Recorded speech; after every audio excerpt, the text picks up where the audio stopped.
வெற்றிவேல்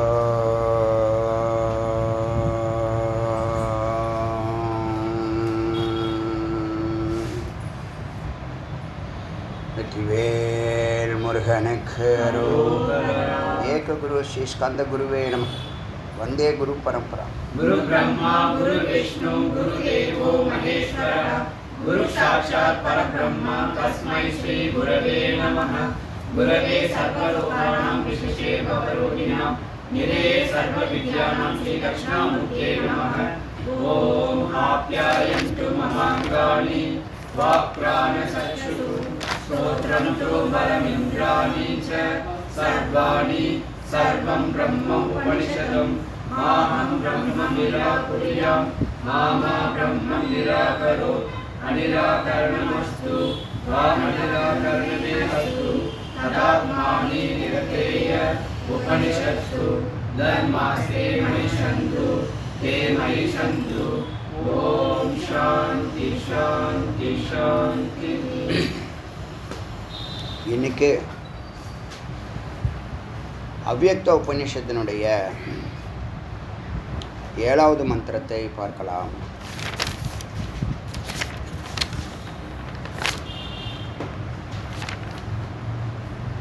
பதினேழாவது மந்திரம்.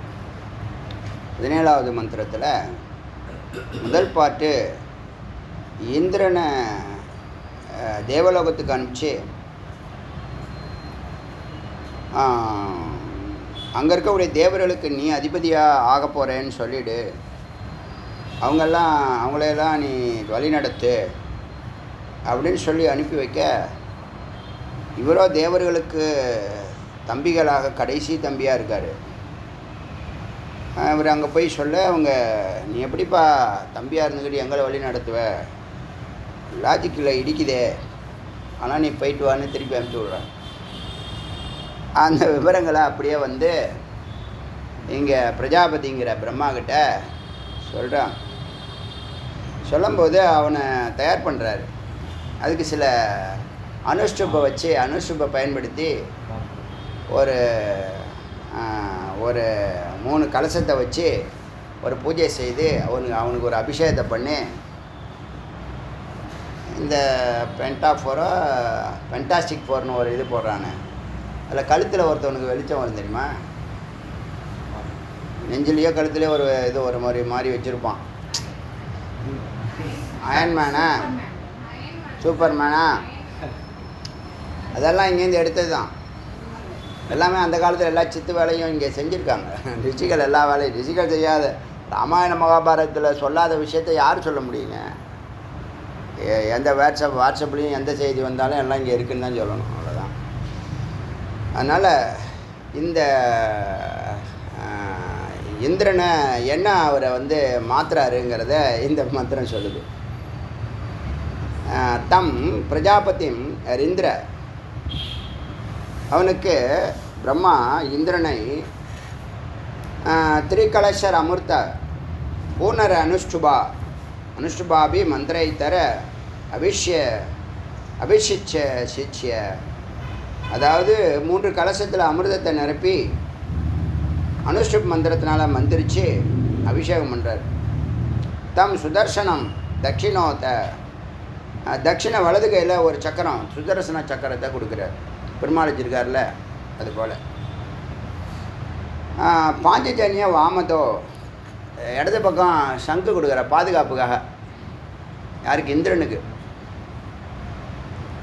துவயோர நைவ சுரக்ஷிதோ அபவத, ரெண்டும் அவனுக்கு இடது பக்கம் வலது பக்கமும் பாதுகாப்பாக இருக்கட்டும்னு கொடுத்தார்.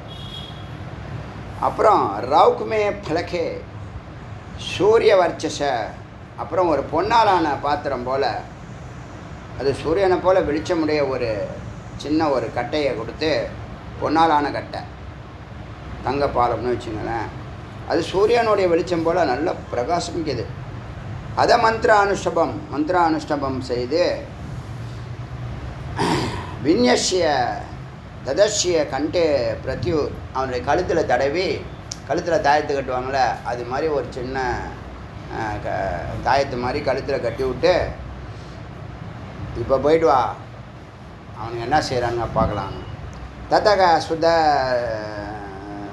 சுதுரநிரீட்சோ, பார்க்கவே முடியாது. அவன் யாருமே உன்னை பார்க்க முடியாது. அந்த அளவுக்கு அது பிரகாசமாக இருக்குது அந்த கழுத்தில் கட்டினது. அப்போது தஸ்மை வித்யாம் அனுஷ்டபி, அவனுக்கு அனுஷ்டப வித்யாவையும் சொல்லி கொடுத்து பிரதாத்தை கொடுத்து தத்தோ தேவாஸ்தம் அதிபத்திய அனுமே நிறே. அதாவது இப்போ அந்த தேவர்களெல்லாம் இப்போது அனுஷப்லாம் அவன் கற்றுக்கிட்டு புதிய அபிஷேகம்லாம் பண்ணிவிட்டு புதிய பவரோடு வரதை பார்த்துட்டு தேவர்கள் அவனது தலைமையை ஏற்றார்கள். ஸ்வராடு பூத்த ஸ்வராஜாவா ராஜாவா நார் ஏவம் வேத ஸ்வராடு பவத்தை, யார் இதை அறிகிறார்களோ அவர்களும் ஸ்வராடாவார்கள். இந்த படிக்கிறவங்க கேட்குறவங்க. ஸோ அமன்யத்தை பிருத்திவீம் இமாம் கதம் ஜெயமே இது.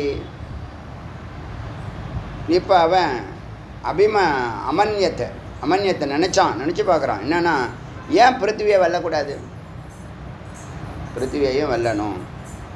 கதம் தேவலோகங்கிறது என்னது, பூகு புவக ஸ்வக ஒரு கேட்டகரி 3 லோகம், அப்புறம் மகக ஜனக தபக சத்தியம் ஒரு கேட்டகரி, அப்புறம் பிரம்மலோகம் 3 கேட்டகரியாக இப்போ பண்ணுறோம். இந்த பூஜை பண்ணுறவங்க வாழ்நாள் ஃபுல்லாக பூஜை பண்ணிவிட்டு பக்தியிலே இருக்கிறவன் அவனுடைய கதியெல்லாம் என்னான்னு கேட்டால், இந்த 3 லோகத்தில் இருந்து வாழ்ந்து நல்லா அனுபவிச்சுட்டு அந்த வாழ்க்கையை தான் இங்கே கேட்குறான்.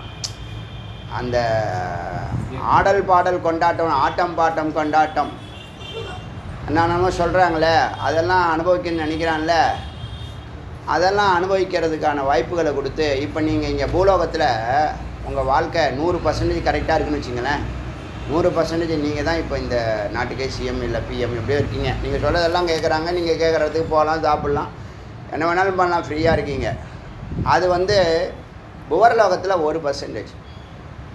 இங்கே உங்களுக்கு 100%, அவருக்கு 1%. அப்போ என்ன ஆகுதுன்னா, இதை விட 100% மேலான ஆனந்தத்தை அவங்க அனுபவிக்கிறாங்க.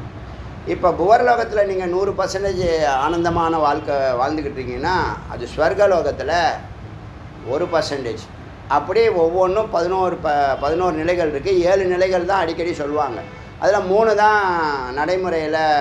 ஏன்னா மனுஷன் அவ்வளோதான் ட்ரை பண்ணுவான்னு அவங்க முடிவு பண்ணிட்டாங்க.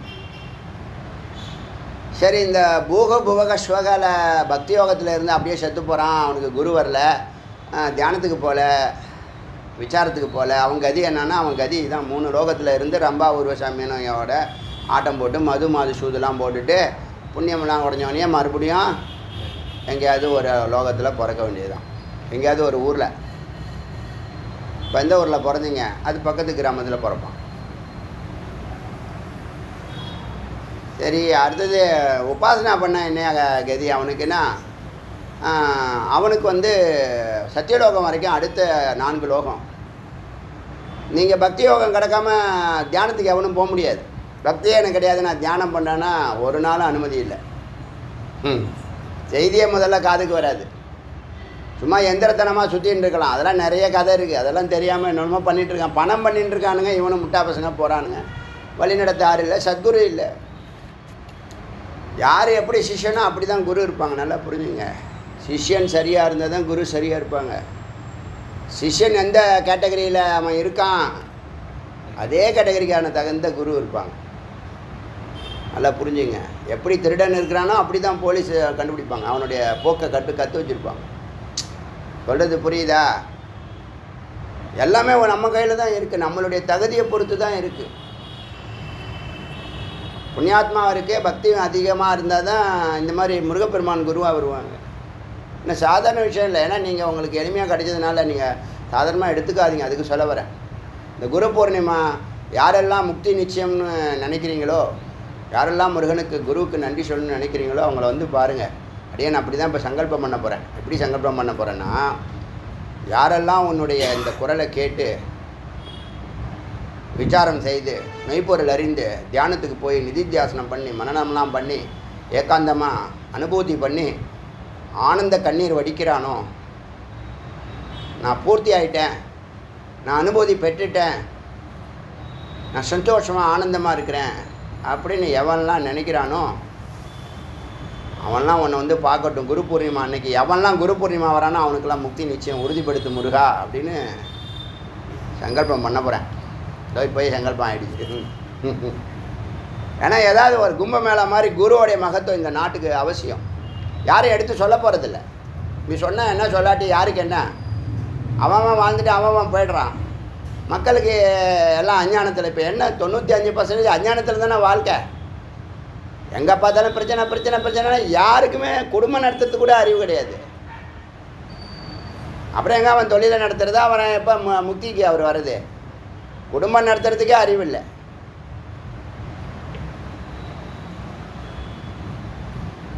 அதுக்கான ஃபார்முலாவே சரியாக புரிஞ்சிக்கல. ஏரியாதான் என்ன பண்ணி இதெல்லாம் சொல்லி திருந்தாதுன்னு என்ன பண்ணிட்டாரு வாழ்க்கைய பிறப்பை போட்டு விட்றாரு. போ, நீலாம் சொல்லி திருந்த மாட்ட. நம்மளாம் பல சிந்தனை பண்ணுறோம். நம்ம எந்த முடிவு எடுத்தால் குழந்தைங்களை பாதிக்குமா, குடும்பத்தை பாதிக்குமா, சமுதாயத்தை பாதிக்குமா, பல சிந்தனைகள் பண்ணுறோம். பண்ணிவிட்டு அப்படியே அடங்கி அடங்கி அடங்கி அடங்கி ஒடுங்கி ஒடுங்கி வேல் பூஜையை பாதிக்குமா, வேத விசாரத்தை பாதிக்குமா, தியானத்தை பாதிக்குமா, அப்படி ஒடுங்கி ஒடுங்கி ஒடுங்கி ஒடுங்கி. அதுக்கு ஒரு எல்லை இருக்குது. ரொம்ப அவங்க ஒடுங்கி ஒடுங்கி போனால், ரொம்ப டார்ச்சர் பண்ணால் பஸ் ஸ்டாப் வாங்க ஒரு நாளைக்கு. அது விபரீதமாக இருக்கும். எப்படி வேணாலும் ஆகலாம், எப்படி வேணாலும் ஆகலாம். அதனால் மெய்யறிவு தெரியணும், மெய்யறிவு வேணும். எல்லாம் எடுத்து சொல்லவே போகிறதில்லை. எல்லாம் மறைச்சி மறைச்சி தான் சமுதாயமே நாசமாக போய் கிடக்க. அதனால் இந்த பிரம்மஞானத்தை மெதுவாக நம்ம பரப்புறதோட குரு பூர்ணிமா அன்னைக்கு குருனா என்னன்னு தெரியட்டும். குருனா என்னன்னு தெரியாத ஒரு 95% ஒரு சமுதாயம் இருக்குன்னா அது எப்படி நல்ல வாழ்க்கை, ஆனந்தமான வாழ்க்கை, அமைதியான வாழ்க்கையை இறையாட்சி பண்ண முடியும், இறையாட்சியை ஏற்றுக்க முடியும்? ஒரே அராஜகத்துக்கு அராஜகமாக தான் நடக்கும். நடந்துகிட்டு இருக்கலாம். பார்க்குறீங்களா இல்லையா? டிவியை பார்க்க டிவியில் வெறும் பாட்டு தான் கேட்குறதுக்கு யோகிதை இருக்குது. சினிமா பாடல்கள் கேட்கலாம், வேறு ஒன்றும் டிவியில் பார்க்க முடியாது, கேட்க முடியாது. அவ்வளோ கேவலமாக இருக்குது. எதையுமே திருப்ப முடியல. விழிப்பு நிலை கொடுக்குறானா, பயமுறுத்துறானா, ஓவர் டோசேஜாக இருக்குது எல்லாமே. அதனால் குருனை என்னன்னு தெரியட்டும். குரு பூர்ணிமா அன்னைக்கு முருகனை யாரெல்லாம் தரிசிக்க வரானோ அவனுக்கு முக்தியை உறுதிப்படுத்த முருகா அப்படின்னு சங்கல்பம். அவ்வளோதான். வருஷத்துக்கு ஒரு முறை வந்து போட்டோம். வருஷம் ஃபுல்லாக கேட்குறோம். வருஷத்துக்கு ஒரு நாள் வந்து தரிசனம் பண்ணிவிட்டு ஆசீர்வாதம் வாங்கிட்டு போட்டோம். முக்தி வேணும்னா வா அப்படின்னு சங்கல்பம் பண்ணியிருக்கோம். இருக்கட்டும், அது போட்டோம். இப்போது இந்த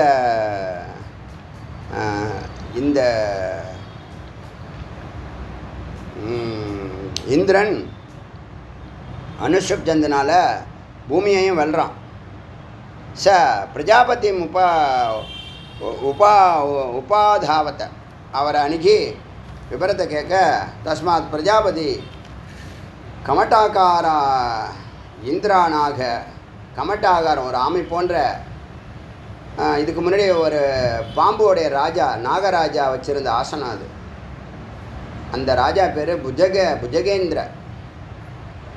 அவர் வச்சுருந்த அந்த ஆசனம் பத்ராசனம்னு பேர் அதுக்கு. அதை எடுத்து கொடுக்குறாரு. இதில் உட்காந்து ஆட்சி பண்ணி பூலோகத்தை வெல்லலான்னு. பிருத்திவி அபியஜயத்தை ததக, பூமியையும் வெல்றான். உபயோர்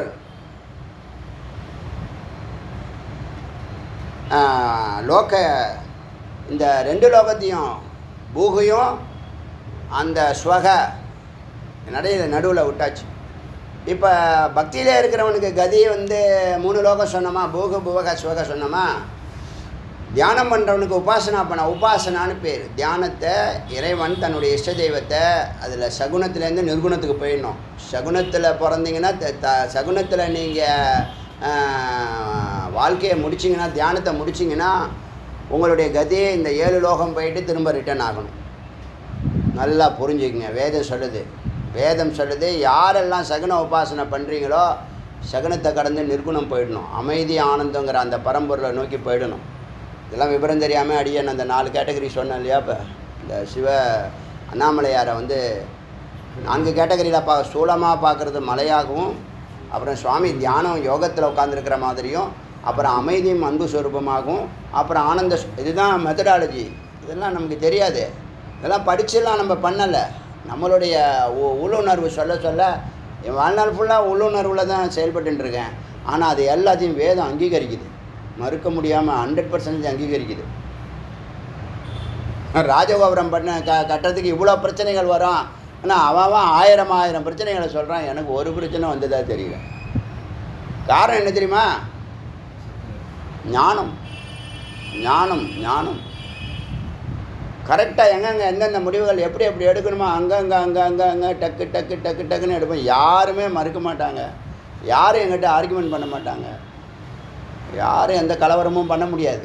ஒரு மாதிரி ஏதோ ஒரு த்ரெட்டை சுவாமி என்ன பண்ணிகிட்டு இருந்தாங்க, வச்சு செஞ்சாங்க. அதுக்கப்புறம் சாதாரண மானுட நிலையில் இறங்கும்போது உற்சவம்லாம் முடிஞ்சு மண்டலாபிஷேகமெல்லாம் முடிகிற தருணத்தில் தான் சாமானியனாக ஆனோம். எதுக்கு சொல்ல வரேன்னா, இதெல்லாம் அன்றாட நடந்துகிட்டு இருக்கிற விஷயம். ஞானம் ரொம்ப முக்கியம். இப்போ யோகத்துக்கு போகிறவன் உபாசனாவோட அவன் தியானத்தில் இருக்கிறான், குருவை பிடிச்சி தியானம் பண்ணுறான்னா, அவன் சகுனத்துலேருந்து உருவத்துலேருந்து பிரத்யேகம்னு சொல்லுவாங்க. விக்கிரகத்தை வச்சு வழிபடலாம், அப்புறம் இறைவனுடைய குணத்தை வச்சு வழிபடலாம், அப்புறம் அவரும் நானும் ஒன்று அப்படின்னு நினச்சி வழிபடலாம், அகம் பிரம்மாஸ்மின்னு வழிபடலாம். 4 நிலைகளில் நீங்கள் வழிபடலாம். கடைசியில் அகம் பிரம்மாஸ்மிங்கிறது என்ன? இந்த 3வது நிலையே சிவோகம்ங்கிற தத்துவம், அவரும் நானும் ஒன்று, சிவ அகம் அப்படிங்கிற மனநிலை. 4வது நிலை அகம் பிரம்மாஸ்மி நிலையில் வழிபடலாம். வழிபட்டிங்கன்னா அந்த சத்துங்கிறது ஆனந்த ஸ்வரூபங்கிறது உங்களுக்கு அனுபூதி ஆகும். புரியுதா? இப்போ யோகத்தில் போகிறவனுக்கு யாரை தியானங்கிறது துவைத்தம். ஆப்ஜெக்ட் ஒன்று இருக்குது, நீங்கள் சப்ஜெக்டாக இருக்கீங்க இல்லையா? ஏதோ ஒரு இஷ்ட தெய்வத்தை நீங்கள் வணங்குறீங்க. இது 2வது நிலை. 2வது நிலை அகம் பிரம்மாஸ்மிங்கிறது அத்வைத்தம்.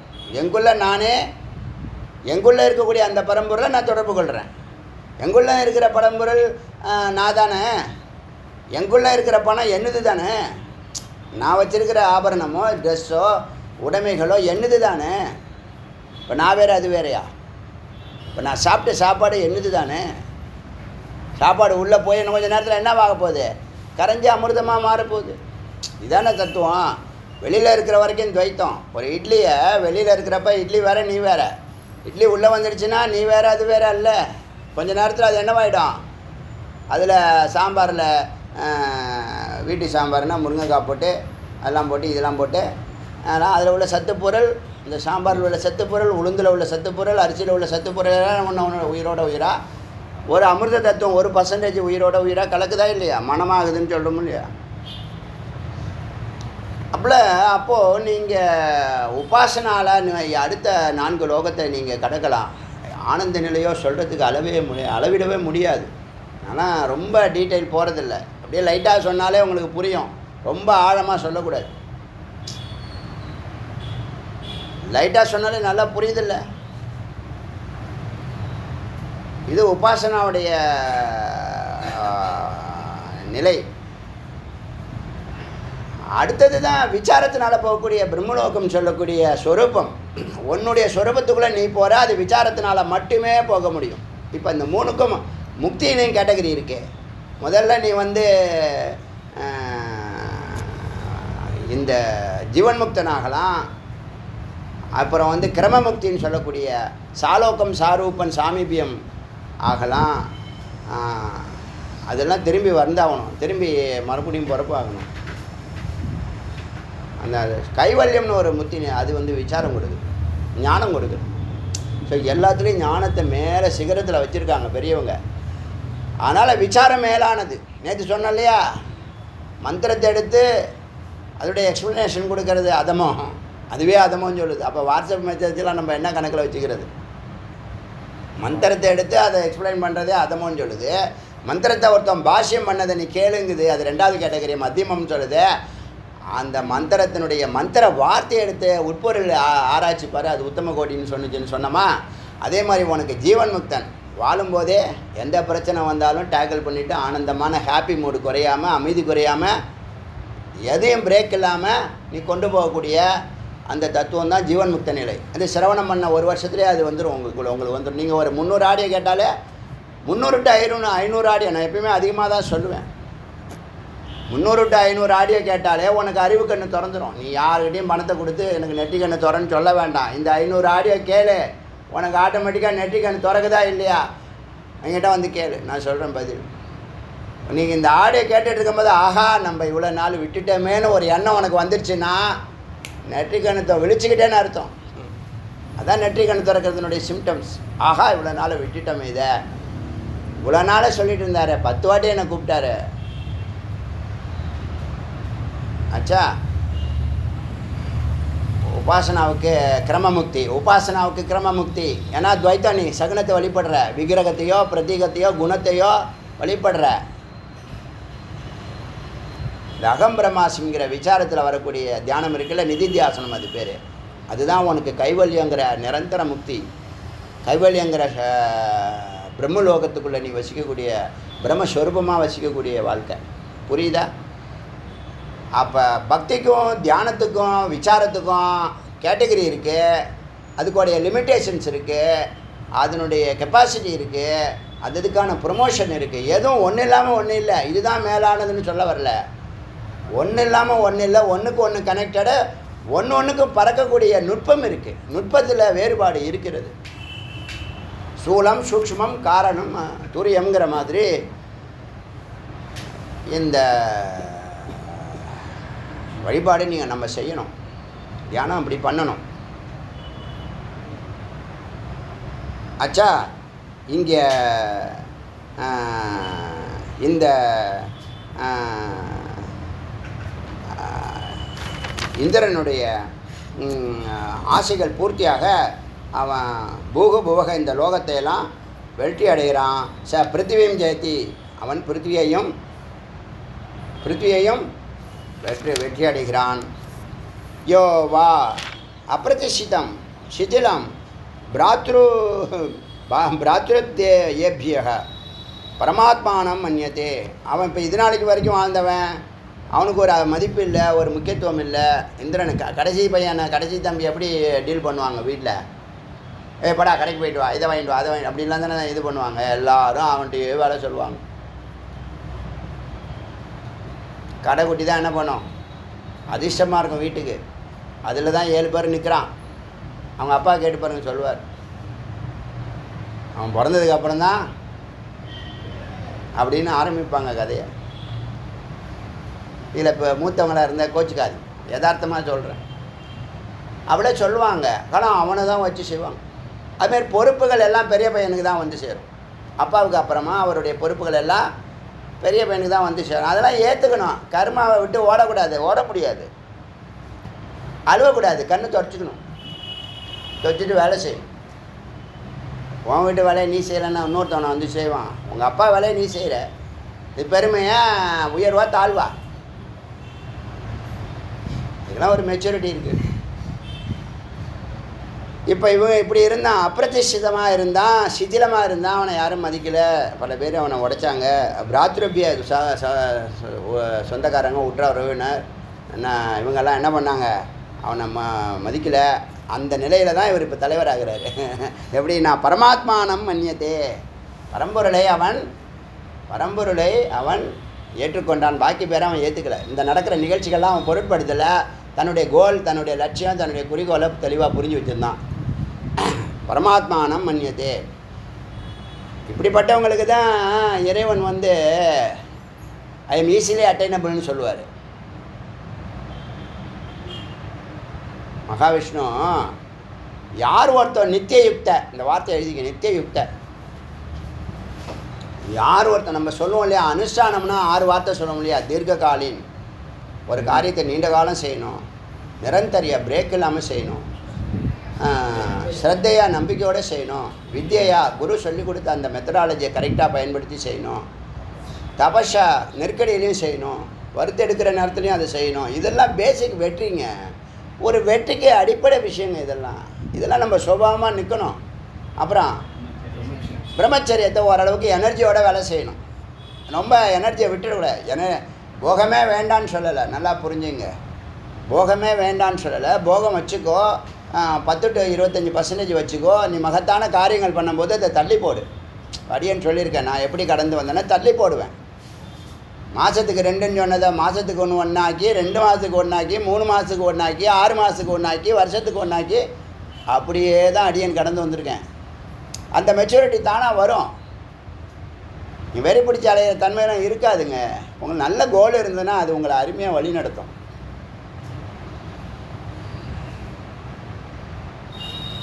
அதான் பிரம்மச்சரியன். இப்போது அதில் 2வது பாயிண்ட் இருக்குல்ல, நிரந்தரியம்னு. நீங்கள் இவ்வளோ நாள் அந்த விஷயத்தை நீங்கள் கவனம் செலுத்தலை. அதை இப்போ சொல்கிறேன் பாருங்கள்.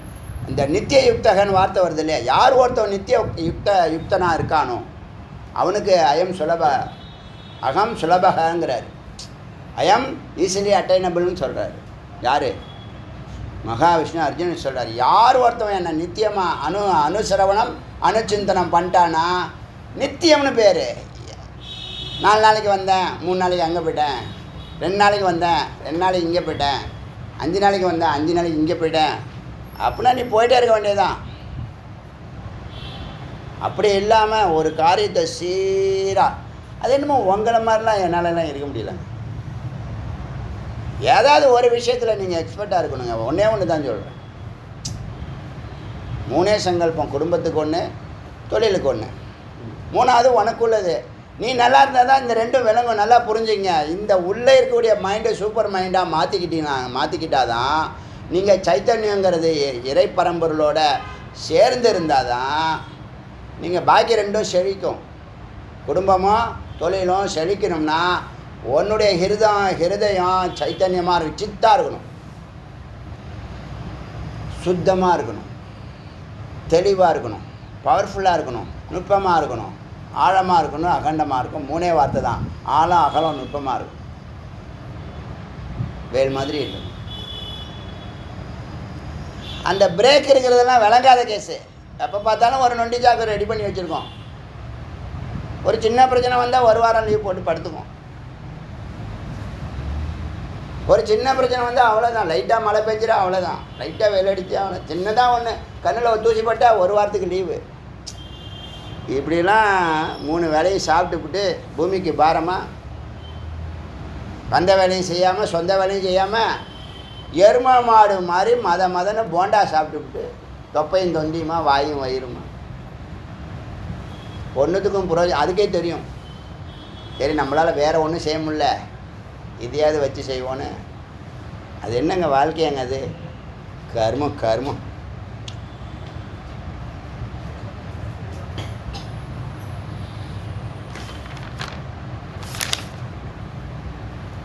தஸ்யாம் அகம் சுலபக வார்த்தை 8வது சாப்டரு 14வது மந்திரம்.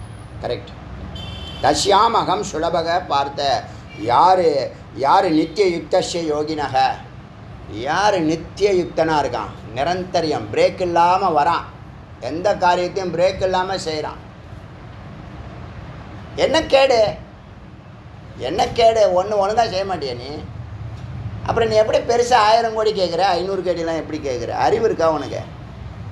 அப்படின்னு இந்த மகாவிஷ்ணு கேட்கலாம்னு இருக்கிறாரு, மனசில் நினைக்கிறார் போல.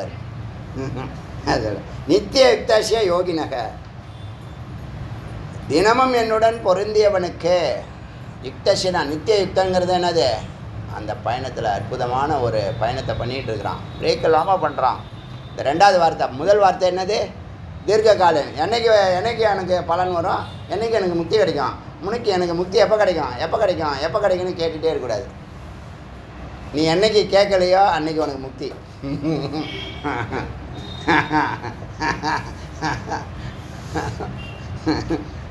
கேட்க மாட்டேன். ஞானம் வந்துருச்சான்னு கேட்டுட்டு இருக்கிற வரைக்கும் உனக்கு ஞானம் வரலன்னு அர்த்தம். ஐயப்பன் விக்கிரகத்துக்கு அட்வான்ஸ் பண்ணிவிட்டு ஐயப்பன் வந்துட்டாரா 54 ஃபோன் பண்ணஞ்சி எடுக்கவே மாட்டேங்கிறாரு. உன்னை யார் 54 பண்ண சொன்னான்? நான் ஒரு ஃபோனாவது பண்ணேன்னா, நாளைக்கு விக்கிரம் வரப்போது இன்றைக்கி பண்ணுறேன் சுவாமி, நாளைக்கு வருது ஜி அப்படிங்கிறாரு அவர் சபதி. இதுதான் ஞானம்னு பேர். அதுக்கெலாம் லாஜிக்கெலாம் சொல்ல முடியாது.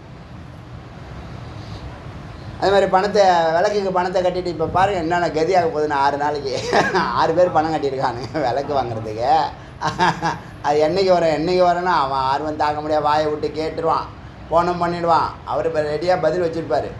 அவர் சொல்கிற பதிலே நீங்கள் ஆமாம் சரிங்க சரிங்கன்னு தான் சொல்லி ஆகணும். அப்படி பண்ணுவார் அவர்.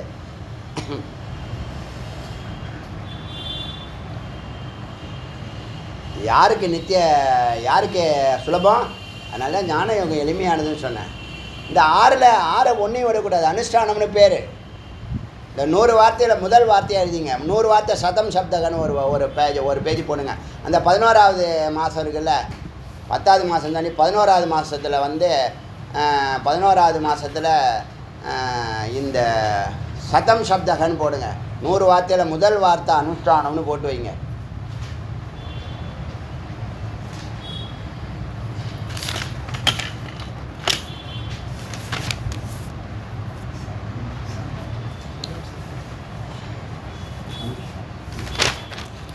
இப்போ நம்ம இங்கே மந்திரத்துக்கு வரலாம்.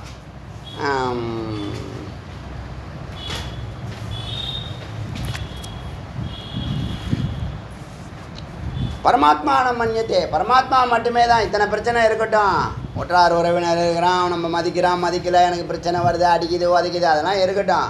நான் சுவாமியை தரிசனம் பண்ணிட்டு வந்துடுறேன். ஒரு மணி நேரம் அப்படியே தியானம் பாருங்கள். நீங்கள் கோயிலுக்கு போய் படிக்கட்டி ஏறி நின்று க்யூவில் நின்று அங்கே பார்த்து இங்கே பார்த்து வேடிக்கை பார்த்து 1 மணி நேரம் 2 மணி நேரம் நீங்கள் செலவு பண்ணி 5 நிமிஷம் 3 செகண்டு நீங்கள் தரிசனம் பண்ணுறதை விட ஏகாந்தமாக 1 மணி நேரம் உட்காந்திங்கன்னா 1 மணி நேரம் நீங்கள் தரிசனம் பண்ண அமைதியை அனுபவித்தாலே அவர் தாங்க இறைவன். அமைதி தாங்க இறைவன். எங்கே தெரியுமா இருக்காது? எங்கே இருக்காது? கர்ப்ப கிரகத்துக்குள்ளே இருக்கீங்க. நீங்கள் அமைதிக்கு போயிட்டீங்கன்னா கர்ப்ப கிரகத்தில் இருக்கீங்க. அது விவரம் இப்போ நான் அதை முடிக்கும் போது சொல்கிறேன். இது எப்படிங்கிறதா சொல்கிறேன். எப்படி நீங்கள் கர்ப்ப கிரகத்தில் இருக்கீங்கிறத சொல்கிறேன். எல்லாத்துக்கும் மந்திரம் இருக்குது. சொந்த கருத்து ஒன்று கூட வராது. 100க்கு 100% அடியான் வாக்கு கொடுக்குறேன். சொந்த கருத்து ஒன்று கூட வராது. அந்த உதாரணங்கள் தான் நம்ம லைஃப் ஸ்டைலில் வரும். நம்ம ஸ்டைலில் நம்ம பேசுவோமே தவிர எல்லாத்துக்கும் மந்திரம் இருக்குது. ஆதாரம் இல்லாமல் பேசலை. இப்போது இங்கே இந்த பரமாத்மானம் மன்யத்தே, பரமாத்மாவை மட்டுமே தொடர்ந்து அவன் நினைக்கிறான். ஏவம் ஆசீனம் அதிஷ்டே, அவனே நிலைத்தவனாகிறான். அதிஷ்டானத்துக்கு வந்துட்டான். இவனே அதிபதி ஆகிறான்.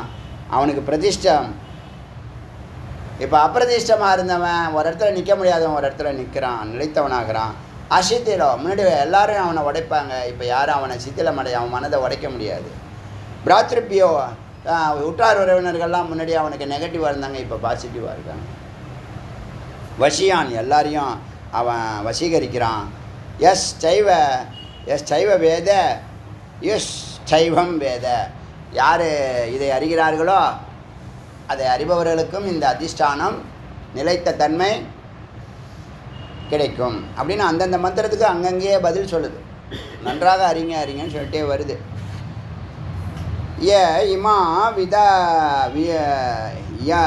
இமாம் வித்யாம் அதீத்தே, யார் இந்த வித்தியை அறிவாரோ சர்வான் வேதான் அதீத்தே, யார் அனுஷ்டுப்ப அறிஞ்சிங்களோ. இல்லை அடியன் கண்டுபிடிச்ச விஷயம் 2. சர்வஜ்ஞ சர்வேஸ்வர நிலைக்கு அது அங்கீகாரம் கொடுக்குது இந்த உபநிஷத். சர்வஜ்ஞனும் சர்வேஸ்வர நிலையும் நீ அக்னி இரும்பு குண்டா இருக்கிற நீ அக்னி குண்டா மாறணும்னா உள்ளே தியானிச்சு உள்ளே போயிடு அப்படின்னு சொன்ன விஷயம் இருக்குல்ல. அங்கே சர்வஜ்ஞங்கிற நிலையை நல்லா வருது. அதுக்கப்புறம் சர்வ வல்லமையும் கொடுக்குது, சர்வேஸ்வர நிலை கொடுக்குது, அனந்த சக்தியெலாம் கொடுக்குது. அது ரொம்ப என்ன தொட்ட விஷயம். எல்லா மந்திரத்துலேயும் ஒன்று தொடத்தான் செய்யுது. இதில் நித்தியயுக்த வார்த்தை மறக்காதீங்க. விடாமல் வேலை செய்யணும், விடாமல் தவம் பண்ணணும். விடாமல் ஒன்றில் நிற்கிறதாங்க தவம், ஒன்றில் நிற்கிறதான் அறிவு, ஒன்றில் நிற்கிறதான் சித்தி, ஒன்றில் நிற்கிறதான் முக்தி, ஒன்றில் நிற்கிறதான் வெற்றி. எல்லாம் சொல்லலாம். ஒன்றில் நிற்க முடியாத சும்மா இருன்னு சொல்கிறத சும்மா இருன்னு சொல்லி பெரிய விஷயம், பெரிய உபதேசம். அது சொல்லற சும்மா இரு, பேசாமல் சும்மா இருங்கிறது அதை விட பெரிய விஷயம். இப்போ என்னாச்சு? இவன் வந்து எல்லா சகல இந்த அனுஷபை கற்றுக்கிட்டவன் வேதான் சர்வ வேதான் எல்லா வேதத்தையும் அறிஞ்சவனாகிறான். சர்வே ருத்வர்பி யஜதே எல்லா யாகங்களையும் செய்தவனாகிறான். சர்வாதீத்தே தீர்த்தே ஸ்நாதி அவன் எல்லா தீர்த்தங்களையும் குளித்தவனாகிறான்.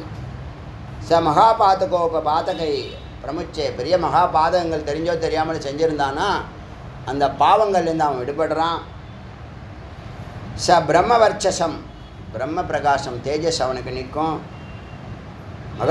மகத்தா புண்ணியாத்து மகத்துனா பேரறிவு சர்வகி நிலையை அதையும் சொல்லலாம். பேரறிவு நிலையாகிறான். பிரம்மணக பூர்வா அகல்பாம்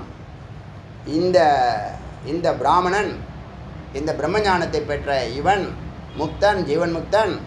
இவனால் என்ன ஆகுதுன்னா பூர்வான கல்பன் இவனுக்கு முன்னாடி போனவங்க எத்தனை பேர் உத்தராஞ்ச வஷ்யன் முன்னாடி போன ஜென்ரேஷன் பின்னாடி வரக்கூடிய ஜென்ரேஷன் எல்லாம் என்னவாக போகுது புனிதமாகிறது விடுதலை ஆகிறது. நைனம் அபஸ்மாராதி யோக ரோக ஆதியேஷு ஆதிதேயு அவனுக்கு கொடிய நோயான அபஸ்மாருங்கிற நோய் வாத நோய். இந்த நோயிலிருந்தெல்லாம் அவனை நெருங்காது. அது மட்டும் இல்லாமல் யக்ஷர்கள் பிரேத்தம் பிசாச்சு ஏனம் இவர்கள்லாம் இந்த உடம்பு இல்லாமல் சுற்றிட்டு இருக்கக்கூடிய இந்த சக்திகள்லாம் இவனை பார்த்தாலோ ஸ்பிருஷ்டா இவனை தொட்டாலோ திருஷ்டுவா பார்த்தாலோ ஸ்ருத்வா அவன் வராங்கிறத கேட்டாலோ பார்த்தீங்களா சொல்லியிருக்கேன் ஞாபகம் இருக்கா? கோவிலில் ஏதாவது ஒன்று என்னை தொடும் சுருக்குன்னு இருக்கும் தாங்க முடியாத ஒரு மனவேதனை ஏற்படும் பயங்கர கோபம் வரும். அந்த நேரத்தில் பயங்கரமான ஒரு வெறி வரும். என்னை தொட்டதுக்கான கோபம் அது. நான் ஒரு சாமானியன் இல்லை அந்த இடத்துல அப்படி தோணும். சொல்கிறது புரியுது சாமானியன்தான். ஆனால் நம்மளை அவங்க தொட்டாங்களே அது என்னை தொடக்கூடாது என்னை தொட்டுச்சு அதெல்லாம் வரும். சுவாமி அனுமதியோடு தான் நடக்குது. சன்னதி வாசல்லையோ தான் நடக்கும். அவர் சாநித்தியத்தில் தான் நடக்குது. சரியான கோபம் வரும். ஒன்றுமே பண்ண முடியாது என்னால். என்ன பண்ண முடியும்? ஒன்றுமே பண்ண முடியாது. ஆனால் தாங்க முடியாத வேதனை உள்ளே ஏற்படும். ஏன்னா என்னுடைய அனுமதி இல்லாமல் என்னுடைய சக்தியை பிடுங்கிற மாதிரி இருக்கும். புரியுதா? நம்மளாம் மன ஓர்ந்து கொடுக்கறது வேறு, தான தர்மம் பண்ணுறது வேறு. இந்த கூட்டுறவங்க பெருக்கிறவங்களுக்கெல்லாம் அள்ளி கொடுப்போம். அது நம்மளுடைய சுபாவம். நம்மள்ட்ட பிடுங்குற மாதிரி இருக்கும். அது உங்களுக்கு புரியுதா என்னான்னு தெரியல. அந்த மாதிரி பார்த்தாலோ தொட்டாலோ இவன் புனிதமாகிடுவான். எவன் தொட்டானோ அவன் புனிதமாகிடுவான். அவனுடைய கர்மா நமக்கு ஏறும். அது நம்ம இந்த அன்றாட பிரம்ம விசாரத்தில் பூஜையில் அது என்ன பண்ணிடும்? கரைஞ்சி போயிடும். ரொம்ப நாள் நிற்காது. ஒரு நாள் 2 நாள் 3 நாளுக்குள்ளே போய்டும் அது. ஏன்னா சுவாமி ஏற்றுக்கிறாங்க. அவங்களுடைய கர்மாக்களை சுவாமி ஏற்றுக்கிறார். முருகப்பெருமான் ஏற்றுக்கிறார் நம்மளை வச்சு. அது நமக்கு அந்த பாதிப்பு உண்டு. ஸ்ருத்வா பாப்பினகா அவன்லாம் பாவிகள் எல்லாம் கேட்டாலோ இவரை பார்த்தாலோ இவர் வராருங்க தெரிஞ்சாலோ அவன்லாம் புண்ணியாம் லோகாம் ஆப்னு அவனுக்கே புண்ணிய லோகம்னா சிஷ்யர்களுக்கெல்லாம் சொல்லணுமா என்ன? சிஷ்யர்கள் என்ன கேட்டாலும் கொடுக்கணும்னு தோணுது. ஏன் இங்கே மட்டும் அப்படி தோணுது? அதான் அதிசயமாக இருக்குது. சிஷ்யன் என்ன கேட்டாலும் கொடுக்கணும்னு தோணுது. மற்றவன் எவன் கேட்டாலும் யோசனை பண்ண தோணுது. புண்ணியாம் லோகான் ஆப்னேத்து சிந்தித்த மாத்திரா தஸ்ய சர்வே அர்த்தாக இவரை சிந்திச்சிங்கன்னா ஒருத்தர் யாரோ சொன்னாங்க பிரச்சனை வரும்போது உங்களை நினைச்சாலே அது நடக்குதுங்க அப்படின்னு யாரோ ஒருத்தவங்க சொன்னாங்க. அதெல்லாம் என்னென்னமோ எனக்கு அதுக்கு சம்மந்தம் இல்லை. ஆனால் சொல்கிறாங்க என்கிட்ட. அவங்க சொன்னதை அப்படியே சொல்கிறேன். பிரச்சனை வந்தால் சாமி முன்னாடி ஞாபகம் வருதா இல்லையா? முதல்ல உங்களை தான் ஞாபகம் வரும். அப்படியே சொல்கிறேன். ஓப்பன் ஹார்ட்டாக சொல்கிறாங்க. பக்தி சுவாமியை தான் நம்மள்கிட்ட பார்க்குறாங்க. நம்ம முறைக்கட்டைக்கு என்ன இருக்கு? ஒரு மண்ணாங்கட்டையும் கிடையாது. சுவாமியை நம்மள்கிட்ட பார்க்குறாங்க. கனவுல வந்தீங்கன்னு சொல்லாத ஆளே கிடையாது. யாரை பார்க்குறாங்க? முருகனை பார்க்குறாங்க. இப்போ அவங்க சொல்லும் போது நான் பேசாமல் இருப்பேன், ஒன்றும் பதில் சொல்லவே முடியாது. என்ன பதில் சொல்கிறது? பேசாமல் தான் இருக்கணும். சர்வே அர்த்தாக, எல்லாம் அவனுடைய காரியங்கள்லாம் அர்த்தமாகும், சித்தியாகும். சித்தே ஏயுகு பித்தராவைனம் சர்வம் மன்யத்தே, அவனை தந்தை போல பாவிப்பார்கள். தந்தை போல பாவிப்பார்கள். எனக்கு எனக்கு குரு இல்லை, எனக்கு அப்பா அப்படின்னு ஒருத்தர் இன்னைக்கு சொல்லிட்டார். சதீஷ்கிட்ட சொல்லியிருக்காரு ஏற்கனவே, என்கிட்ட நேராக சொல்லிட்டார். எப்படின்னு கேட்டால், அவர் ஏதோ ஒரு தடையில் இருந்தார், அதுக்கு ஒரு பரிகாரம் சொன்னேன். இப்போ என்ன தோணுதோ அதை சொல்லுவேன். இதுதான் பரிகாரம்லாம் எதுக்கும் சாஸ்வதம் இல்லை. அன்றைக்கி பூஜைக்கு என்ன தேவையோ அதுதான் பரிகாரம். அன்றைக்கி என்ன எனக்கு தேவை, பாசி பருப்பு இன்றைக்கி தேவை, அப்போ ஒருத்தவன் பிரச்சனை சொன்னால் பாசி பருப்பு வாங்கிட்டு வைப்போம் அப்படின்னு சொன்னேன். பார்த்தா நடந்துருங்க, ஆச்சரியமாக இருக்கும். இந்த கனகப்பட்டி சித்தர்னு ஒருத்தர், அது கல்லை போய் தூக்கி அங்கே வச்சுட்டு வாங்குவாராம், ஒரு கல்லை. ஆனால் நான் எவ்வளோ பெரிய ஆள், நான் வந்திருக்க காருடைய விலை மதிப்பு என்ன தெரியுமா? என்னை போய் கல்லை தூக்கிட்டு வரேன்னு சொல்கிறான், வெயிலில் நிற்க சொல்கிறான் அப்படின்னு நினைக்க விடாது. அது மாதிரி ஒன்று சொன்னேன், அவர் வாங்கிட்டு வந்துட்டார். உனக்கு விலைக்கு ஏற்றிட்டார் போன்னு சொல்லிட்டேன். சொல்லி நான் மறந்து போயிட்டேன். திங்கக்கிழமை இந்த தடையெல்லாம் நீங்கள் திங்கக்கிழமை அந்த முகூர்த்தம் நடக்க போகுது. இன்றைக்கி அந்த மாங்கல்யம்லாம் கையில் எடுத்துகிட்டு வந்து சாமிகிட்ட வச்சு கொடுங்க ஜி, நீங்கள் தான் எனக்கு அப்பா. இன்றைக்கி காலையில் நடந்தது. அது மாதிரி நிறைய நடக்கும்.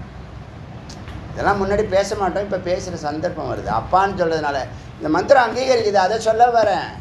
மந்திரம் அங்கீகரிக்குது. எந்த கழுதை அங்கீகரிக்குதோ இல்லையோ, எந்த கழுதை பொறாமப்பட்டு இதை 1 9 பேசுதோ, விமர்சனம் பண்ணுதோ, அதை பற்றி எனக்கு கவலையே இல்லை. எல்லா கவலையும், எல்லா விமர்சனங்களையும் தாண்டி தான் அடியேன்னு வந்திருக்கேன். எனக்கு புதுசாக ஒன்றும் விமர்சனம் பண்ண போகிறதில்ல. என்ன பண்ண முடியாது இனிமேல் விமர்சனமே. நீங்கள் விமர்சனம் பண்ணி உங்களுக்கு வாய் வலிக்கும், எனக்கு ஒன்றுமே ஆகாது. இதெல்லாம் மந்திரம் கரெக்டாக சொல்லுது பாருங்கள். அதனால தான் அது லிங்க் ஆகுது, இல்லைன்னா லிங்க் ஆகாது. மறந்து போயிடுவோம் இல்லையா? நம்ம சொல்லணும்னு நினச்சா கூட சொல்ல மாட்டோம், சொல்ல முடியாது. இப்போ குரு பூர்ணிமா சொல்லணும் டெய்லி தான் நினைக்கிறேன், மறந்து போயிடுவோம். இப்போ தான் ஒழுங்காக 3 நாளாக ஒழுங்காக சொல்லிகிட்டு இருக்கேன். ரொம்ப ஜாக்கிரதையாக சொல்கிறேன் அதை சொல்லணுங்கிறதுக்காக.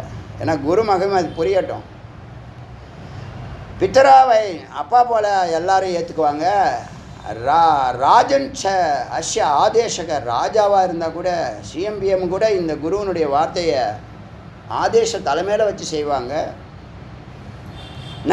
ஆச்சாரிய அத்திரிக்தம் ஸ்ரேயாசாம் திருஷ்டுவா நமஸ்குரியாத். இப்படிப்பட்டவர் யாரையும் வணங்கக்கூடாது தன்னுடைய குருவை தவிர. இப்படிப்பட்ட ஒரு ஞானி தன்னுடைய குருவை வணங்கலாம், தனக்கு கீழானவங்களை வணங்கக்கூடாதுன்னு வேதம் சொல்லுது பாருங்கள். சிஷியர்களை டெய்லி வணங்குன்னு சொல்லுது. உன்னுடைய குருவை வணங்கு, வேறு யாரையும் வணங்காதுன்னு சொல்லு. ஆச்சரியமாக இருக்கும். இது ஒரு காரணம் இருக்கும். அஸ்மாது உபவா வரோஹத் அஸ்மாத் வரோஹத்னா அவரை விட்டு விலகக்கூடாது. இந்த மாதிரி குரு இருக்காங்க, இந்த மாதிரி ஞானிகள் இருக்காங்கன்னா அவங்கள விட்டு விலகக்கூடாது. அவங்களோட தொடர்ந்து பயணிக்க ஜீவன் முக்த பவதி. அவன் சொன்னால குருவோட பயணம் செஞ்சாலே எளிமையாக ஜெயிச்சலான்னு அது சொல்லுது. ஜீவன் முக்தோ பவதி, அவன் ஜீவன் முக்தனாகி விடுவான். தேகாந்தே தமசக பரே தாம பிரப்பியா. அதுக்கப்புறமா உடல் இருக்கும்போது ஜீவன் முக்தனாக ஆகிடுவான். அவரோட பயணிக்கும் போது உடலை விட்ட பிற்பாடு பரமதாமுங்கிற அந்த பிரம்மலோகத்தை அடைவான். ஏத்திர விராண எங்கே நரசிம்மர் உட்கார்ந்துருக்கிறாரோ, அவபாஷித்தே வாழ்ந்து வருகிறாரோ, தத்திர கலூபசதே, அங்கே அவன் உபாசனை வாழ்க்கை, தியானம், பூஜை, விசாரம், இந்த மாதிரி வாழ்க்கையை அவன் வாழ்ந்துட்டுருப்பான். தத ஸ்வரூப தியானபரா. அப்போ அங்கே அவன் விசாரமும் தியானமும் செய்து தியானபராவாக இருப்பான். முனிவனாகி அகல்பயாந்தே, பல யுகங்கள் தஸ்மின் எவ ஆத்மனே லீயந்தே, அந்த பரம்பொருளோடு கரைந்து நிற்பான். புனராவர்த்தின்னு எழுதுங்க. புனராவர்த்தினா திரும்ப பிறக்காத நிலை. புனராவர்த்தந்தே, இந்த வார்த்தை எழுதுங்க. புனராவர்த்தந்தே திரும்ப மாட்டார்கள், அவர்கள் திரும்ப மாட்டார்கள்.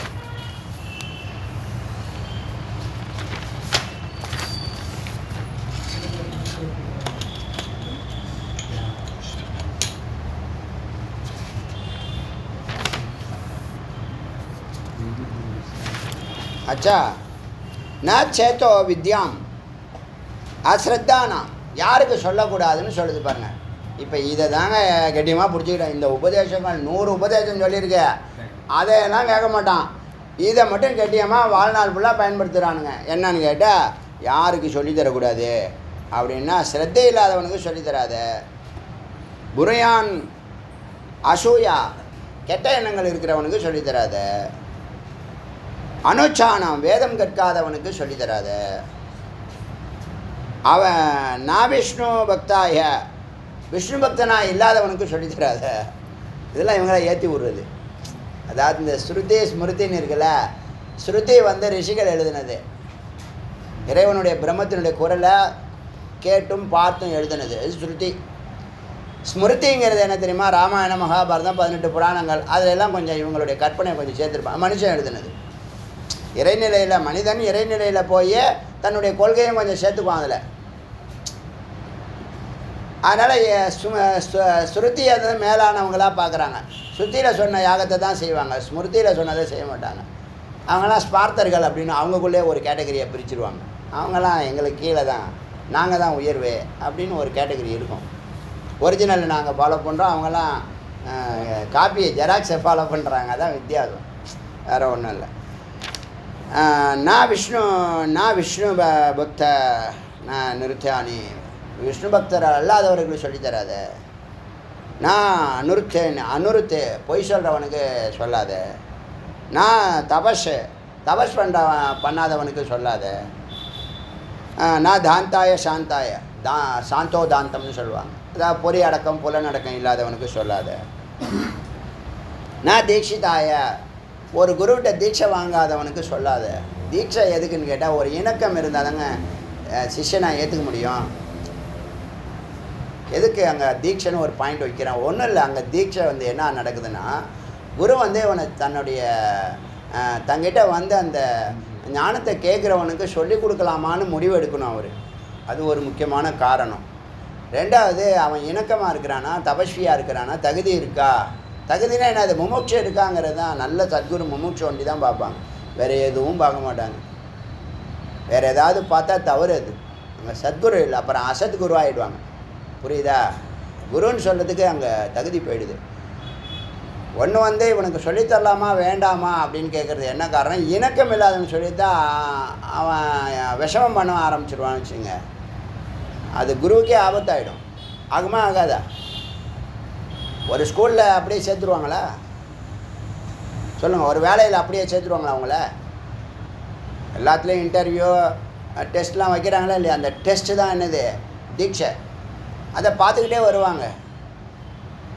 பார்த்துக்கிட்டே இணக்கமாக இருக்கான், டெடிக்கேட்டடாக இருக்கான், அகங்காரம் இல்லாமல் இருக்கிறான், பக்தி இருக்குது, ஸ்ரத்தை இருக்குது, ஆச்சாரியவான் பித்ருவான்னு சொல்கிற மாதிரி அப்பா அம்மா இருக்காங்க, ஒழுக்கம் இருக்குதுன்னு சொன்னால் எந்த சத்குருவும் என்ன பண்ண மாட்டாங்க? தவிர்க்க மாட்டாங்க. அப்போ வாப்பா நான் அங்கீகரிக்கிறேன், உன்னுடைய தவத்தை அங்கீகரிக்கிறேன்னு உங்களுடைய தவத்தை அங்கீகரித்து ஸ்டார்ட் பண்ணி விடுறது தான் தீட்சை.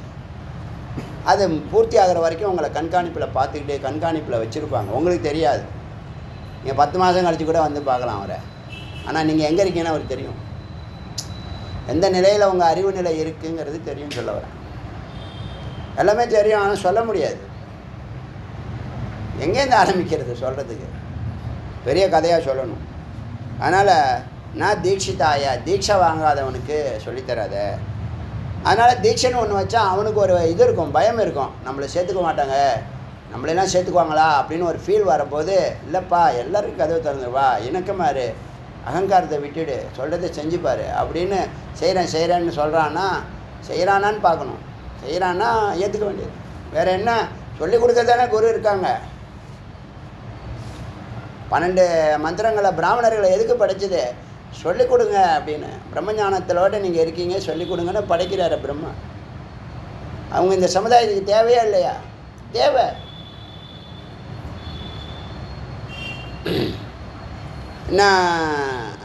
அதர்மஷீலாக இருக்கான் கூடாது, அதர்மமாக இருக்கிறான், முறையற்று இருக்க, தான தர்மம்லாம் தெரியல. நான் ஹிம்சகாய மாதிரி வெறி பிடிச்சவனாக இருக்கான், ஹிம்சா பண்ணுறவனாக இருக்கிறான். நான் பிரம்மச்சாரினே, கொஞ்சம் கூட டிசிப்ளின் இல்லை. உபநிஷத்து இவங்களுக்கெல்லாம் சொல்லாதீங்கன்னு உபநிஷத்து சொல்லுது. இந்த உபநிஷத்தினுடைய இதோட பூர்த்தி ஆகிறது 20 மந்திரம். இந்த உபநிஷத்தினுடைய சிறப்பு என்னன்னு கேட்டால், ஒரு பரம்பொருள் தோன்றாமல் அக்ஷரமாக இருக்கும். அக்ஷரம் சொன்னால் எழுத்து மட்டும் இல்லை, ஓங்காரம் மட்டும் இல்லை. ஓங்காரத்தையும் அக்ஷரம் சொல்லுவோம், எழுத்தையும் அக்ஷரம் சொல்லுவோம், பிரம்மத்தையும் அக்ஷரம்னு சொல்லுவோம். அந்த முதல் பொருள் தோன்றாது, அதை சுற்றி இருள் இருக்குது. இருளுக்குள்ளே தான் அவ்வியக்தமான இந்த காட்ஸ் பார்ட்டிகள் இருக்குது. காட்ஸ் பார்ட்டிகள் சேர்ந்து தான் வெட்ட வெளியாகவும் காற்றாகவும் அக்னியாகவும் நீராகவும் நிலமாகவும் இருக்குது. இப்போ நீங்கள் திரும்பி எப்படி வெளியில் வந்துச்சோ அப்படி தான் உள்ளே போகும். நிலம் வந்து நீரில் மூழ்கும், நீர் வந்து நெருப்பில் ஆவியாகும், நெருப்பு காற்றில் கரைஞ்சி போகும், காற்று ஆகாயத்தில் காட்ஸ் பார்ட்டிகளாக விலகி பிரிக்கப்பட்டுடும். அப்படி ஆகாயமாக இருந்த வெட்டவெளி அதோட உங்களுடைய உடம்போட கனெக்ட் பண்ணி பார்த்தா புலன்கள் பொறிகள் அது போட்டு அது குழப்ப வேண்டாம். அதுலேருந்து ஆகாயத்திலேருந்து இந்த மாயான்னு சொல்லக்கூடிய அவ்வியக்த ஸ்தானம் இல்லைன்னு இல்லை, இருக்குது, தோன்றாமல் இருக்குது. அது எந்த ரேஷியோவில் சேர்ந்தால் அது காற்று, எந்த ரேஷியோவில் சேர்ந்தால் அது ஹைட்ரஜனும் ஆக்சிஜனும் சேர்ந்தா நீர், ஹைட்ரஜன் ஹீலியம் சேர்ந்தா அப்படின்னு சொல்கிறோம் இல்லையா. அது மாதிரி எந்த ரேஷியோவில் கூட்டி வைக்கிறது இந்த அம்பாள், அதுதான் சைத்தன்யம். அது இருட்டில் இருக்குது, இருட்டாக இருக்குது, மறைச்சி இருக்குது, பரம்பொருளை மறைச்சிருக்கு, அவ்வியக்தமாக இருக்குது. அது வந்து அந்த அவ்வியக்தமாக இருக்கக்கூடிய அந்த காட்ஸ் பார்ட்டிகள் இருட்டில் மறைஞ்சிருக்கு. அந்த இருட்டு எதுக்குள்ளே ஒடுங்குன்னு சொன்னால் அந்த வெளிச்சத்துக்குள்ளே ஒடுங்கும். வெளிச்சம் வந்தால் இருட்டு போய்டும் தெரியுமா? சாதாரண லாஜிக்கு, பெரிய விஷயம், ஆனால் எளிமையாக புரியும். அந்த வெளிச்சத்துக்குள்ளே ஒடுங்குது. அந்த வெளிச்சம்தான் யார்? அக்ஷரம். சுபால உபநிஷத்துன்னு பேர், சுபால உபநிஷத்துன்னு பேர். இதெல்லாம் மந்திரத்தோடு பேசுவேன். உங்களுக்கு புக்கே எடுத்துன்னு வர போகிறேன். இனிமேல் மந்திரம்லாம் எழுத போகிறதில்ல, எழுதின மந்திரத்தையெல்லாம் டிக் பண்ண போகிறேன். டிக் பண்ணி உங்களுக்கே எக்ஸ்பிளைன் பண்ண போகிறேன். அவர் பாஷ்யக்காரருடைய 3மே அதில் இருக்கும். இந்த மனநத்தில் என்ன பண்ண போகிறேங்கிறத இன்றைக்கி சொல்கிறேன். தத்துவமசிங்கிற டைட்டில் ஆரம்பிக்கக்கூடிய இந்த 1000 வார்த்தைகளுக்கான எக்ஸ்பிளனேஷன் கொடுக்க போகிறேன். 11,000 மந்திரத்தை 1000 மந்திரமாக்கி 1000 மந்திரத்தை தான் 1000 வார்த்தைகளாக மாற்றிருக்கோம். 1000 வார்த்தைகள் அப்பப்போ கொடுப்பேன். இன்றைக்கி கூட ஒரு 10 வார்த்தை கொடுக்க போகிறேன். இப்போ நேரம் இருந்தால் கொடுப்பேன். இப்போ அந்த 1000 மந்திரங்களை பிரம்மங்கிற டைட்டிலில் முதல்ல ஒரு எவ்வளவு மந்திரம் இருக்கோ, இனிமேல் பிரம்மத்தை பற்றி உங்களுக்கு டவுட்டே வரக்கூடாது. இது மாதிரி 10 டைட்டில் இருக்கும். ஜீவன்னா ஜீவன் பற்றி உபநிஷத்தில் எந்த காரணம் மூல முடுக்கில் எங்கெங்கே மந்திரம் இருக்கோ எல்லாம் வெளியில் வரப்போகுது. இப்போ ஜீவங்கிற வார்த்தை ஒன்று தான். ஜீவன்னா என்னது? மூடப்பட்டது, மூடப்பட்ட சைத்தன்யம். அது சம்மந்தப்பட்ட எல்லா மந்திரங்களையும் எடுக்க போகிறோம். அப்புறம் சிருஷ்டி சம்மந்தப்பட்ட எந்தெந்த விதத்தில் எந்த உபநிஷத்து எந்த மந்திரத்தில் எத்தனாவது சாப்டரில் என்ன சொல்லியிருக்கு அது எல்லாத்தையும் எடுக்க போகிறோம். அப்படி 10 டைட்டிலும் எடுத்து மந்திரங்களை மெதுவாக தான் போக போகிறோம், வேகமாக போக மாட்டோம். ரொம்ப ரொம்ப ரொம்ப ரொம்ப உங்கள் பொறுமையாக சோதிக்க போகிறேன். வெளியில் இருந்து கேட்குறவங்க சகிப்புத்தன்மையோடு தான் கேட்கணும். ஆனால் அது ரொம்ப அமிர்தமாக இருக்கும், ஆனந்தமாக இருக்கும். சகிப்புத்தன்மைன்னு ஒன்றும் செயற்கையாக இருக்காது. இயல்பாகவே நீங்கள் சகிப்புத்தன்மை வந்துடும் உங்களுக்கு. அது இதை விட சிறப்பாக இருக்கும்னு இருக்கணும்னு முயற்சி பண்ணுறேன். சுவாமிகிட்ட சங்கல்பம் பண்ணியிருக்கோம். அப்படி 10 டைட்டிலுக்கும் மந்திரங்கள், தத்துவமசி மந்திரங்களோட அங்கே சப்தார்த்தம் இருக்கும், பாவார்த்தம் இருக்கும். அவர் சொன்னக்கூடிய 3 கேட்டகரியை சொல்லிச்சுல உபநிஷத்து. அதமம், மத்தியமம், உத்தமங்கிற 3 விசாரம் சொன்னிச்சு இல்லையா? அதமம் சொல்லக்கூடிய மந்திரங்களை எடுத்து பேசுகிறதும், மத்தியமம் சொல்லக்கூடிய மந்திரங்களுக்கு பாஷ்யம் பேசுகிறதும், அப்புறம் வார்த்தைக்கு தத்துவார்த்தத்தை சொல்கிறதும் 3த்தையுமே அடியன் பண்ண போகிறேன் இதில். இதில் மனனத்தில் மூணுத்தையுமே அடியன் பண்ண போகிறோம். அதனால் இது வரைக்கும் சிரவணத்தை விட மனனம் மிகவும் ஆனந்தமாகவும் அமைதியாகவும் மகிழ்ச்சியாகவும் இருக்குங்கிறது என்னுடைய பூர்ணமான நம்பிக்கை. முருகப்பெருமான் அதை சித்தி செய்வாங்கன்னு எனக்கு தெரியும். உங்களோட ஷேர் பண்ணியெல்லாம் சொல்லி தான் செய்கிறது சிறப்பு அப்படின்னு சொல்லி இந்த அவ்வியக்தம் வந்து எப்படி வியக்தமாகிறது அப்படிங்கிறத இந்த உபநிஷத்து ரொம்ப அருமையாக சொல்லியிருக்கு. ஒவ்வொன்றும் ஒவ்வொரு பாடம், ஒவ்வொன்றும் காவியம் பாட்டு இருக்குது. அது மாதிரி ஒவ்வொரு மந்திரமும் பெரிய காவியமாக செயல்பட போகுது நம்ம வாழ்க்கையில். முக்தி நிச்சயம். அதனால் இந்த 98வது உபநிஷத்தை நம்ம இந்த மந்திர வார்த்தைகளை சொல்லி முடிச்சுட்டு பூர்த்தி பண்ணிக்கலாம். இப்போ இந்த 1000 வார்த்தைக்கான விஷயங்களில் மந்திரங்கள் ஒரு 10 வார்த்தை சொல்கிறேன், அதை எழுதிங்க. அதாவது உங்கள் முக்தினா என்ன? வாழும்போதும் வாழ்க்கைக்கு அப்பாலும் நிரந்தரமான அறிவு, அமைதி, அன்பு, ஆனந்த நிலை வாழ்வது முக்தி. அது வாழும்போதும் வாழ்க்கைக்கு அப்பாலும். அதுக்கான 11,000 மந்திரத்தை 108 உபநிஷத்தில் இருக்கக்கூடிய 11,000 மந்திரத்தை 1000 வார்த்தைகளை மாத்திரம். அந்த வார்த்தைகள் தான் இப்போ உங்களுக்கு கொடுக்குறேன். இல்லை அந்த 11,000 மந்திரத்தையும் நாங்கள் கேட்கணும்னா 2000 ஆடியோ இருக்குது. பொறுமையாக நிதானமாக அமைதியாக கேளு. என்ன பண்ண போகிற நீ? டயத்தெல்லாம் நீ சாப்பிட்டது, நீ இவ்வளோ நாள் வாழ்ந்தது, நீ தூங்கினது எல்லாம் வேஸ்ட்டு தான். அதனால் என்ன பண்ணணும்? பொறுமையாக சகிப்புத்தன்மையோடு கேட்கணும். அதுக்கு ஒரு செயல் அறிவு இருக்குது. கிருத்த சங்கல்பன்னு ஒரு அறிவு இருக்குங்க. இந்த 2000 ஆடியோ கேட்டுட்டு தான் மறுவேலைன்னு ஒரு புத்தி வந்துச்சுன்னா அதெல்லாம் நடக்கும். நீ செஞ்சால் உனக்கு 100 கோடி தரேன்னா செய்வியா? செய்ய மாட்டியா? இந்த ப்ராஜெக்டை முடிச்சின்னா உனக்கு 100 கோடி இப்போயே உனக்கு செக்கு கொடுத்துட்றேன், நீயே ஃபில்லப் பண்ணிக்க. வேணா எடுத்துக்கந்தான் எடுத்துக்க. 25 லட்சம் அட்வான்ஸை கூட எடுத்துக்க. இல்லை 1 கோடி கூட எடுத்துக்க. இந்த 2000 ஆடியோ கேளுன்னா கேட்பியா? கேட்க மாட்டியா? அது முடியுதில்ல. கொஞ்சம் கூட வெக்கம் இல்லை.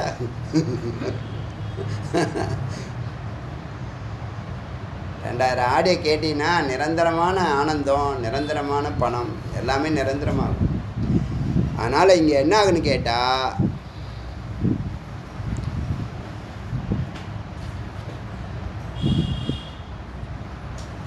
இந்த மந்திரங்களை சொல்கிறேன் கேளுங்க.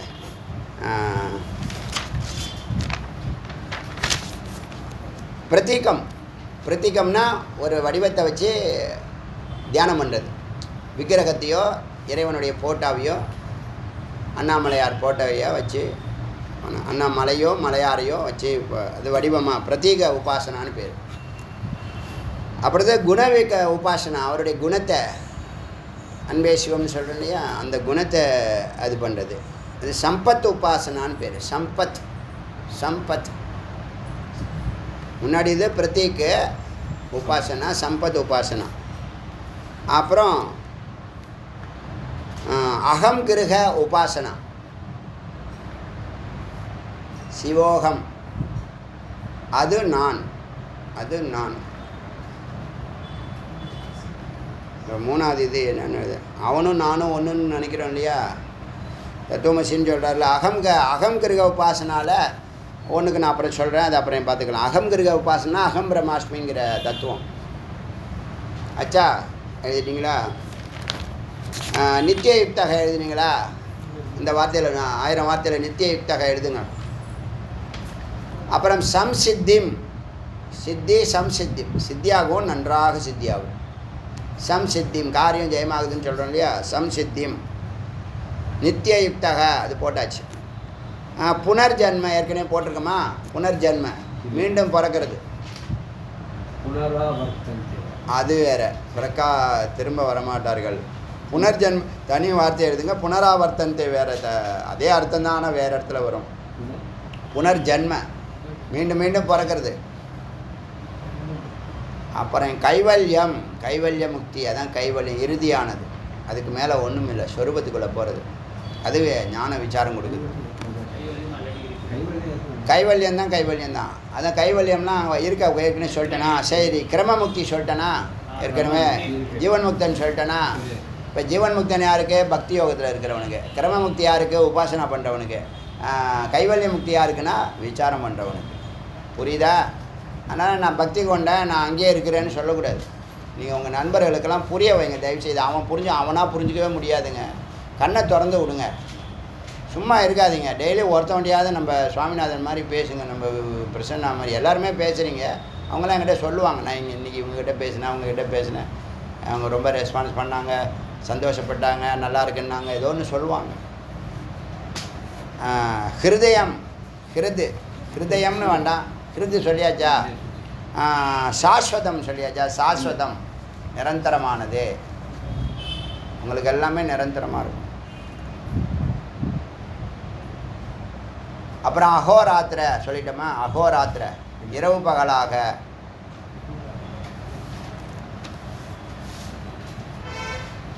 திக் பிரமித்த, திக் பிரமித்த அதாவது சம்சாரியை ஒரு பிரமையிலே இருப்பான், அப்போ பார்த்தாலும்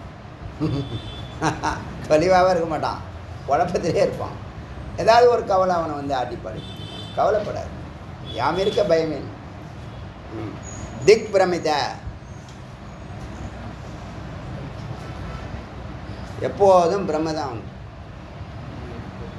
அதான் அடிக்கடி சொல்லுவேன், நல்ல ஒரு கெட்ட பழக்கம் இல்லாமலே குடும்பம் நடத்த முடியல. இந்த குடிகாரெல்லாம் எப்படி தான் குடும்பம் நடத்துகிறான்னு எனக்கு ஆச்சரியமாக. ஒவ்வொரு நாளைக்கு ஒவ்வொரு மாதிரி இருப்பான். எனக்கு ரொம்ப ஆச்சரியம். எனக்கு சின்ன வயசுலேருந்தே எனக்கு இது. ஏன்னா எங்கள் மாமா அவன் இவன்லாம் பார்க்குறவன்லாம் தெருவே ஐயோ சொல்லவே முடியாது, நரகம். எப்படி பிறந்து வளர்ந்து வந்திருக்கேன் பார்த்தீங்கல்ல, அந்த மாதிரி ஒரு உடனே பிரச்சனை உங்களை செதுக்கியிருக்க அரிஜி எனக்கு ஆறுதல் சொல்லுவார். திக் பிரமிதா, எப்போ பார்த்தாலும் மயக்கத்திலே இருப்பான். சத்து அசத்து சதசத்துன்னு 3 வார்த்தை இருக்குது. சத்து நம்ம பேசிகிட்டே இருப்போம், அசத்துனா இல்லை, சத்துனா இருக்குது, அசத்துனா இல்லை, சதசத்துனா இருக்குது இல்லை, மாயா. அப்புறம் அவ்யக்தம் எழுதிட்டீங்களா? அவ்யக்தம் போடுங்க, வியக்தம் போடுங்க, வியக்தம் போடுங்க. எத்தனை வார்த்தை? ஒரு 15 வார்த்தை சொல்லியிருப்பேனா? தோன்றுவது. அவ்யக்தம்னா தோன்றாத நிலையில் இருப்பது. எத்தனை வார்த்தை சொல்லியிருக்கேன்? எத்தனை வார்த்தை சொல்லியிருக்கேன்? இதில் இந்த வார்த்தையெல்லாம் எங்கே கண்டினியூவாக எழுதிட்டீங்களா? சரி பாரு, அப்புறமா நீங்கள் வீட்டில் போய் டிவைட் பண்ணிவிடுங்க. இதிலே உங்களுக்கு தெரியும் எது வந்து ஜீவனுக்கு வரதும், எது வந்து பிரம்மத்துக்கு வரும், எது சிருஷ்டியில் வரும், எது ஞானத்தில் வரும், எது குருவில் வரும். குருவெலாம் ஒன்றுமே இல்லைங்க, குரு ஒரே வார்த்தை தான். ஞானத்தில் நிறையா வரும், சாதகன், முக்தன், அனுபவம், அனுபூதி, அதெல்லாம் வரும். அதெல்லாம் நான் இப்போ கேட்டகரி பிரித்து கொடுப்பேன், பயப்பட வேண்டாம். இது புரியுதா? ஒரு 10 வார்த்தை, மொத்தம் 200 வார்த்தை தாண்டிட்டோமா? 200 வார்த்தை கூட இன்னும் தொடலையா? சரி, பொறுமையாக வரலாம். இந்த வரும், குபுகுபுன்னு வரும். ஒரே நாளில் 100 வார்த்தை கூட வரும், சொல்ல முடியாது. அது வரதை பொறுத்து இருக்குது. இன்றைக்கி இந்த வார்த்தைகள்லாம் வந்திருக்கு, அடியேன் உங்களுக்கு கொடுத்துருக்கேன். நான் கேட்குறேன், அது வந்தால் தானே கொடுக்க முடியும். அது ஒரு தானாக வர விஷயம். அது ஸ்ட்ரைக் ஆகுங்க. நம்ம ஒரு விஷயத்தை சிந்திப்போம், ஒரு வார்த்தை ஸ்ட்ரைக் ஆகும், அந்த வார்த்தையை எடுத்துருவோம். அது லாஜிக் இல்லாத மேஜிக். இது இப்போது இந்த 1000 வார்த்தை ஒரு 500 வார்த்தை 600 வார்த்தை தாண்டும் போது அதுலேருந்து ஒரு 100 வார்த்தைக்கான முக்கியமான வார்த்தைகள் எடுக்க போகிறோம். முதல்ல 1000 கம்ப்ளீட் பண்ணுவோம், அப்புறமா அதில் ஃபில்டர் பண்ணுவோம்.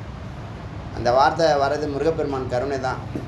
உள்ளே இருக்குது, ஆனால் சந்தர்ப்பம் வந்தால் தான் வெளியில் வரும், வரப்போ வரட்டும் அப்படின்னு சொல்லி இந்த 108 உபநிஷத்தில் 98 உபநிஷத்தை கேட்ட பெரிய மகா பாக்கியசாலிகளாக உங்களை அடியேன்னு பார்க்குறேன். சொல்கிறது எனக்கு ஒன்றும் பெரிய விஷயம் இல்லைங்க. என்னை பொறுத்த வரைக்கும் உள்ள முருகப்பெருமான அவர் ஏதோ பேசுகிறாரு, ஏதோ நம்ம வாயை வசிக்கிறோம். இங்கே கேட்குறது பெரிய மகாபாகியங்க, மிக மிக மகாபாகியம். யாருக்குமே இந்த இந்தியாவிலேயே, இந்த உலகத்திலேயே 98 உபநிஷத்தை நான் சிரவணன் டைரெக்டாக குருவுக்கு முன்னாடி உட்காந்து கேட்டேன்னு யாராலும் சொல்ல முடியாதுங்க. முருகப்பெருமான் உங்களுக்கு கொடுத்துருக்க ஆசீர்வாதமாக நான் நினைக்கிறேன். இந்த ஆசீர்வாதத்தை கொடுத்தவர் அனுபூதி கொடுக்க மாட்டாரா, முக்தி கொடுக்க மாட்டாரா? அதனால் அதெல்லாம் நிச்சயம். அதான் அன்றைக்கே சொன்னேன், குருவை பார்த்துட்டீங்க, தரிசனம் ஆகிடுத்து, அவர் உங்களை சிஷ்யனாக ஏற்றுக்கிட்டால், ஆத்மாத்மாவாக ஏற்றுக்கிட்டால் இந்த ஞானம் எளிமையாக உங்களுக்கு டிரான்ஸ்ஃபர்மேஷன் ஆகும். டிரான்சிஸ்டரின்னு ஒரு வார்த்தை இருக்குது. டிரான்சிஸ்டரின்னு ஒரு வார்த்தை, அழகான வார்த்தை. இங்கே இருக்குது, அப்படியே மாறும், இங்கேருந்து அங்கே வந்துடும். நிறைய வார்த்தை இருக்குது, டிரான்ஸ்ஃபர்மேஷன், டிரான்செண்டு, அப்படிலாம் நிறைய வார்த்தை. டிரான்ஸ்னு வரும். டிரான்சிஸ்டரிங்கிற வார்த்தை அழகான வார்த்தையாக நான் பார்க்குறேன். நான் எல்லா மொழிகளையும் அந்த வார்த்தைகள் என்னை தொடும். அந்த வார்த்தையெல்லாம் மறக்க மாட்டேன். அது என்னவோ அது எல்லா இதுலேயும் ஓங்காரம் இருக்கிறதுனால நமக்குள்ளே அது பிடித்தமாக இருக்குது. முருகனாக பார்க்குறோம் அந்த வார்த்தையெல்லாம். ஓங்காரம் பிரணவம் தானே ஓங்காரம். சரி, 98 உபநிஷத்தை நம்ம இன்றைக்கி பூர்த்தி செய்திருக்கிறோம். நீங்கள் எந்த டைட்டில் போட்டாலும் நம்ம ஆடியோ தான் வருது. ரொம்ப மகிழ்ச்சியாக இருக்குது. இதை கிரகஸ்தாசிரமத்தில் இருக்கிறவங்களும் வனப்பிரசத்தில் இருக்கிறவங்களும் சன்னியாசிகளும் பிரம்மச்சாரிகளும் எல்லோரும் கேட்கலாம். எல்லோரும் கேட்கணுங்கிற குறிக்கோளோடு தான் எளிமையாக சாதாரண பாஷையில் பேசிகிட்டு இருக்கோம், யதார்த்தமாக. அதனால் இது அப்படியே போட்டோம். இதெல்லாம் ஒரு இன்ட்ரோ தான். என்னை பொறுத்த வரைக்கும் எனக்கு நிறைவே வராது. எனக்கு இந்த மனநத்தில் அந்த நிறைவை கொண்டு வரணும்னு முயற்சி பண்ணுறேன். முருகப்பெருமான் கருணை அது நல்லபடியாக நடக்கட்டும். தமிழர்கள் அறிவும் ஆற்றலும் மிக்கவர்கள். அவர்களோடு இந்த பிரம்மஞானம் சேர்ந்தால் அவர்கள் இரையாட்சி செய்வார்கள், உலகை வெல்வார்கள். தமிழ்நாடு அமைதி பூங்காவாக இருக்கும். எந்த கல்மஷம் இருக்காது, பஞ்சமா பாதகம் இருக்காது. சித்தர்களும் யோகிகளும் ரிஷிகளும் ஞானிகளும் முருகனடியார்களாக இருந்து வாழ்ந்து இந்த சமுதாயம் தழைக்க, இந்த இனம் தழைக்க, இந்த நாடு தழைக்க 1 கோடி சிஷ்யர்களை முருகப்பெருமானுடைய அணுக்களாக இருந்து பிரம்ம யஜ்ஞத்தை அவர்கள் தொடரணும்னு சங்கல்பம் செய்து பூர்த்தி செய்கிறோம். அருணாச்சல சிவ, அருணாச்சல சிவ, அருணாச்சல சிவ, அருணாச்சல, அருணாச்சல சிவ, அருணாச்சல சிவ, அருணாச்சல சிவ, அருணாச்சல, அருணாச்சல சிவ, அருணாச்சல சிவ, அருணாச்சல சிவ, அருணாச்சல. வெற்றிவேல் முருகனுக்கு.